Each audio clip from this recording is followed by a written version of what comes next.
సరే నెల ఉంది కూటమి ప్రభుత్వం అధికారం చేపట్టి దాదాపు 16 నెలల కాలం అయింది. గతంలో జగన్మోహన్ రెడ్డిని మించి అభివృద్ధి చేస్తా ఉన్నారు, జగన్మోహన్ రెడ్డిని మించి సంక్షేమ పథకాలు ఇస్తా ఉన్నారు. సరే, యాజ్ ఎ జర్నలిస్ట్గా మీరు అభివృద్ధి చేశామని 16 నెలలు అంటున్నారు కదా. సరే, నేను వస్తాను మీతో పాటు. ఒక అభివృద్ధి కార్యక్రమం అనేది చూపించండి సార్ నాకు. రాష్ట్రంలో అసలు డెమోక్రసీ అనేదే కనపడట్లా. రాజ్యాంగం ఉందా సార్? రాజ్యాంగంగా చేస్తున్నారు సార్. ఓకే, కూటమి ప్రభుత్వం ఏర్పడి 16 నెలల కాలం అవుతుంది. ఈ 16 నెలల కాలంలో సూపర్ 6 పథకాలు ఎన్ని హామీలు నెరవేర్చామని మేము ప్రభుత్వాన్ని అడుగుతున్నాం. క్లియర్గా చెప్పమనండి. అభివృద్ధి సంక్షేమం 2 కన్నులాగా దూసుకెళ్తూ మా ప్రభుత్వం చెప్తున్నారు పవన్ కళ్యాణ్ గారు, చంద్రబాబు గారు, లోకేష్ గారు. మీరేమో అభివృద్ధి ఎక్కడ కనపడే, అభివృద్ధి ఎక్కడ చేశారో చూపించమని మీరు చెప్తున్నారు. సరే, ఒక చిన్న బెస్ట్ ఎగ్జాంపుల్ చెప్తాను సార్. రైతుల బాధలు ఏంటో చూస్తూ ఉన్నారు మీరు కూడా. రైతులకి యూరియా దొరక్క ఏ విధంగా అల్లాడుతున్నారు, అదేవిధంగా వాళ్ళు ఇచ్చిన హామీ సూపర్ 6లో భాగంగా అన్నదాత సుఖీభావ కింద 2 సంవత్సరాలు సార్, 16 నెలలు అంటే ఆల్రెడీ కంటిన్యూ అవుతూనే ఉంటుంది. 2వ సంవత్సరం కంటిన్యూ అవుతూనే ఉంది. కంటిన్యూ అవుతుంటే ఎంత వేసారు సార్? ప్రతి ఇయర్ అప్పుడు 20,000 వేస్తా అన్నారు. వేసింది ఎంత అంటే 2 సంవత్సరాల మీద 40,000 రావాలి. ఆ 40,000 వచ్చింది ఎంత? 5,000 రూపాయలు. అది అభివృద్ధి. రైతులకి పెట్టుబడి సాయం కింద 5,000 సార్ వేసేది. సార్, రైతులకి కన్నీళ్ళే కష్టం సార్. ఈ ప్రభుత్వం చేస్తున్న వికృత సాక్ష్యాలు, వికృత పనులు. గతంగా ఇప్పుడే రైతు పరిస్థితి బాగుందని చెప్తున్నారు అచ్చెన్నాయుడు గారు, మీరేమో రైతుకి కన్నీళ్ళని చెప్తున్నారు. వ్యవసాయ శాఖ మంత్రి వర్యులు ఎప్పుడో ఒకసారి ప్రెస్ మీట్ పెట్టేసి మా ప్రభుత్వం అడుగడుగుకి యూరియా అందిస్తుంది, లేకపోతే రైతు భరోసా కేంద్రాల ద్వారా యూరియా అందిస్తుంది అంటున్నారు. Sir, just basic question sir నేను అడిగేది. రైతు భరోసా కేంద్రాలు గౌరవ జగన్మోహన్ రెడ్డి గారు ఏర్పాటు చేసిన తర్వాత కంప్లీట్ అయిపోయింది. మళ్ళీ కూటమి ప్రభుత్వం ఏర్పడింది సార్. కూటమి ప్రభుత్వం ఏర్పడిన తర్వాత ఒక విలేజ్లో రైతు భరోసా కేంద్రాలు ఉన్నాయా అని అడుగుతున్నాను సార్ నేను. దాని ద్వారా ఎన్ని మీరు సరఫరా చేస్తున్నారు రైతులకి? లేదు సార్. ఆ రైతుల అనుబంధంతో కేడీసీసీలు ఉన్నాయి సార్ సొసైటీలు. మా నాన్నగారు కూడా చేశారు సార్. వ్యవసాయం ఉందా మీకు? ఎంత ఉంది సార్? దాదాపు 12 ఎకరాలు ఉంది సార్. ఓకే, మేము రైతు కుటుంబం నుంచి వచ్చి చదువుకున్నామే సార్. నా తండ్రి గారు కూడా రైతు కుటుంబం నుంచి వచ్చిన వాళ్ళే సార్. ఎందుకంటే మనం అందరం రైతు కుటుంబం నుంచి వచ్చిన వాళ్ళే. ప్రభుత్వాన్ని నేను వేడుకున్నాను, పెద్ద మనసుతో ఆలోచించేయమంటున్నాను. ముఖ్యమంత్రి వర్యులు చంద్రబాబు నాయుడు గారు కానీ, అదేవిధంగా వ్యవసాయ శాఖ మంత్రి గారు కానీ, మొన్న పంట ఉంది సార్. గౌరవ జగన్మోహన్ రెడ్డి గారు ఏం చేశారు సార్? అన్ని రైతు భరోసా కేంద్రాల ద్వారా ఇన్పుట్ సబ్సిడీ అందించడం కానీ, అదేవిధంగా రైతులకు యూరియా ఎప్పటికప్పుడు సమీక్షించి ఇవ్వటం కానీ, ఈ విధంగా అన్నీ చేస్తూ ఉన్నారు. అదేవిధంగా వీళ్ళు ఇన్ సబ్సిడీ లేదు, క్రాప్ ఇన్సూరెన్స్ లేదు, ఏమీ లేదు సార్. రైతులు ఎలా కష్టపడాలి? పంట నష్టం కూడా లేదు. జగన్మోహన్ రెడ్డి గారు పంట నష్టం ప్రతి సంవత్సరం ఏర్పాటు చేసి క్లియర్ కట్గా వెరిఫై చేసి వేసిన ఘనతలు మీకు కూడా తెలుసు ఆ సంగతి. అంటే మోతాదుతో పాటు ఏదైతే నష్టపోయారో దానికి సంబంధించి కేంద్రానికి నివేదిక పంపించామని చెప్తారు, గవర్నమెంట్ చెప్పదు. అదే వెరిఫై చేశారు కదా. ఎన్ని జిల్లాలు ఎన్నుకున్నారు సార్? మీరు చెప్పండి సార్. మీరు కూడా విన్నారు కదా. ఒక ఐదు సెలెక్ట్ చేస్తే సరిపోతుందా సార్?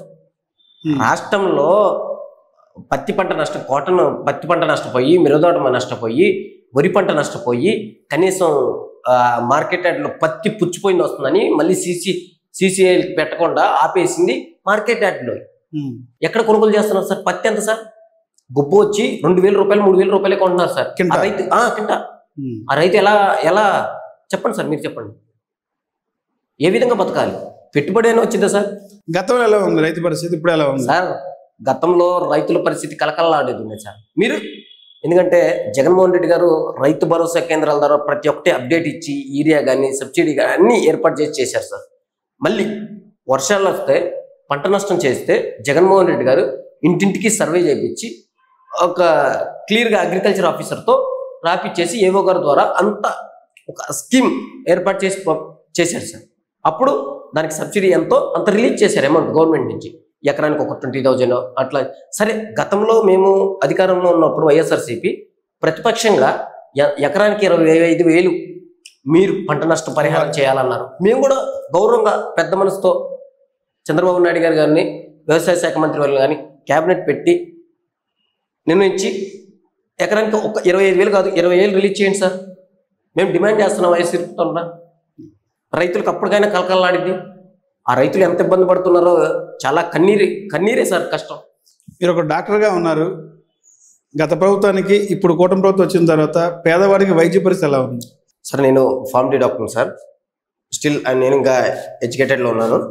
అదేవిధంగా గత ఇప్పుడు 17 మెడికల్ కాలేజీని నిర్వహించడం జరిగింది. ఆ 17 జగన్మోహన్ రెడ్డి గారు వచ్చిన తర్వాత 17 మెడికల్ కాలేజీలు ఇచ్చారు. అంతకుముందు 12 మెడికల్ కాలేజీలు ఇచ్చారు. కోవిడ్ పాండమిక్లో 2019లో కోవిడ్ పాండమిక్లో మనం ఏ విధంగా రోగులు ఏ విధంగా ఇబ్బంది పడ్డారనేది ఈ రాష్ట్ర ప్రజలకి భారతదేశానికి తెలుసు. ఆ ఆలోచన ప్రకారం గౌరవ జగన్మోహన్ రెడ్డి గారు ఏం చేశారంటే 12 మెడికల్ కాలేజీలు అయితే కాదు అని కేంద్రంతో పోరాడి జగన్మోహన్ రెడ్డి గారు 17 మెడికల్ కాలేజీలు ఆంధ్రప్రదేశ్ రాష్ట్రానికి తీసుకురావడం జరిగింది. అంటే జిల్లాకు ఒక మెడికల్ కాలేజీ అదేం సార్, అదే చెప్పబోతున్నాను సార్. జిల్లాకు ఒక పార్లమెంట్కి ఒక మెడికల్ కాలేజీలు తీసుకొచ్చి ఏ ప్రాంతానికి నష్టం ఉండకూడదు. ప్రతి ఒక్క పార్లమెంట్ అంటే దగ్గరగా ఉంటుంది సార్, అన్ని నియోజకవర్గాలకి దగ్గరగా ఉంటుంది. అక్కడే సూపర్ స్పెషాలిటీ హాస్పిటల్ నిర్మించాలి, అక్కడే పేదలకు వైద్య విద్యను అభ్యసించే మార్గం చూడాలి, అక్కడే నాణ్యమైన వైద్యాన్ని అందించాలి అనే మంచి సంకల్పంతో గౌరవ జగన్మోహన్ రెడ్డి గారు 17 మెడికల్ కాలేజీలు నిర్మించడం జరిగింది సార్. అయితే 3 phases డివైడ్ చేయడం జరిగింది sir. First phase, second phase, third phase. First phase 5 medical college release చేయడం జరిగింది. తర్వాత 2024-25 అన్ని నిర్మాణం అయిపోయిన తర్వాత 5లో మన ఎలక్షన్ టైంలో ఇంకో 2 మెడికల్ కాలేజీలు, అంటే 7 మెడికల్ కాలేజీ అప్రాక్సిమేట్గా జగన్ గారు గవర్నమెంట్లో కంప్లీట్ అయిపోయింది.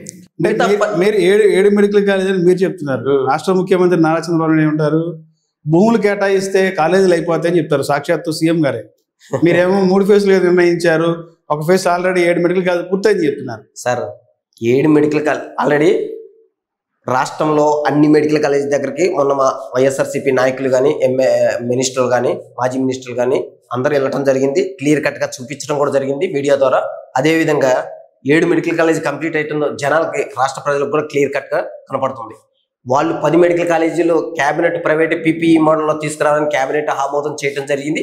ఈ రాష్ట్ర ప్రజలకి క్లియర్గా కనపడుతుంది సార్. అదేవిధంగా ఆ 10 మెడికల్ కాలేజీలు ఎందుకు ప్రైవేటైజేషన్ చేస్తున్నారు ఈ ప్రభుత్వం?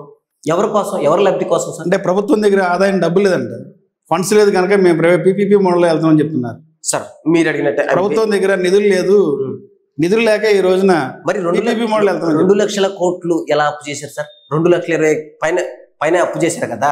మరి పేదలకి వైద్య విద్యాన్ని వీళ్ళు నిర్వీర్యం చేయడానికి కాకపోతే ప్రైవేట్ పరంగా ఎందుకు చేయాల్సిన అవసరం ఏంటి? ఎవరికి కట్టబెట్టాలి? వై, ఎందుకు, ఎవరి కోసం కట్టబెడుతున్నారు పీపీపీ మోడల్లో? ఇప్పుడు వీళ్ళకి నష్టం ఏంటి? ప్రభుత్వానికి నష్టం ఏంటి? ప్రభుత్వం పరంగా పెట్టచ్చు కదా.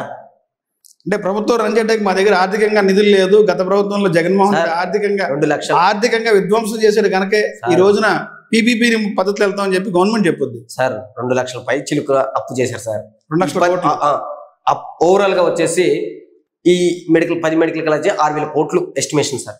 ఈ 6,000 కోట్లు పెడితే పైన 6,000 కోట్లు అప్పు తీసుకొచ్చి చేయమనండి. పేదలకి వైద్య విద్యని నాబోర్డు జగన్మోహన్ రెడ్డి గారు చేసింది కూడా నాబోర్డు నిధుల ద్వారానే చేశారు sir medical colleges. Chandrababu Naidu గారిని కూడా అదే విధంగా చేయమనండి. వైద్య శాఖ, ఆరోగ్య శాఖ మంత్రి గారిని కూడా అదే చేయమనండి. మేము కూడా అదే కదా కోరుకునేది. ప్రభుత్వం మెరుగైన వైద్యం అందించడానికి, మెరుగైన పేదలకు వైద్యం అందించడానికే పీపీ పత్రాలు వెళ్ళని చెప్పి గవర్నమెంట్ చెప్పుద్ది. వైసీపీ మనుగడ కోసమే ఈ రోజున పీపీపీ అని పెట్టుకుని వ్యతిరేకంగా రోడ్లు ఎక్కారనేది కూటమి ఆరోపణ. నిజంగా పార్టీ మనుగడ కోసం రోడ్లు ఎక్కారు వైసీపీ సార్. చిన్న జస్ట్ ఎగ్జాంపుల్ చెప్తాను సార్. అసలు వీళ్ళకి ప్రభుత్వ పరంగా ఎందుకు పెట్టట్లేదు? వీళ్ళు రీజన్ చెప్పాలండి సార్ రాష్ట్ర ప్రజలకి.